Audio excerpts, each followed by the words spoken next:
noget med at gå på pause. Yes. Okay.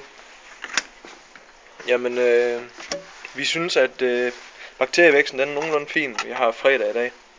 Og man kan se, at der er bakterier, og man kan godt tælle dem og sådan noget. Og der er nogle af dem, de ser bedre ud end andre, og nogle af dem, de ser dårligere ud end andre. Se, der er lidt mere vækst her. Hvad har vi at gøre med her? Penicillin. Det meste af det er dødt. Der er ikke så meget. Prøv nu at tælle der. Ja, der er rigeligt. Så kan det være, at man argumenterer for, at det var en streptomycin sårbar bakterie. Ja. Men det som vi så har gjort, men det er... Men det så ikke spredt sig til sådan nogle store klumper? Nej, men det er så også meget mærkeligt, at det har gjort det. Men det er jo måske muligvis på grund af vores fejl. Ja. Og ingefæren her, den er gået helt i boks her. Det er fuldstændig tyk lag. Mens at der på den nederste af dem, det vil sige den, og det tyndest, hvor der ikke er så mange plantedele, der kan det faktisk godt ligne lidt, at der er lidt mere effekt. Ja, og honningen den er vist helt færdig. Ja, honningen den er vist helt bakteriefri.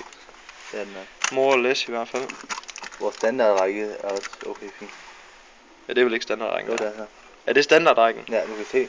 Seriøst, er der ikke bakterier? Jo, der er tusindvis af bakterier, de ligger bare sådan små klumper over det hele. Nej, det kan man nærmest ikke se med det her kamera. Nej, okay. Men sådan har honningen det også, men på honningen, der er der ikke så mange. Der er der kun et par få stykker, men det er også sådan noget småt noget. Ja. Kameraet vil nok heller kunne se det. Ja. Men det som vi så har gjort, det er, at vi har haft den her oppe på 37 grader. Og nu er vi lige skruet ned til 26 for at hæmme bakterievæksten, så det kan stå weekenden over uden at vokse fuldstændig ud over det hele. Det var i virkeligheden det videoen den skulle vise. Ja, nu viser den lidt mere.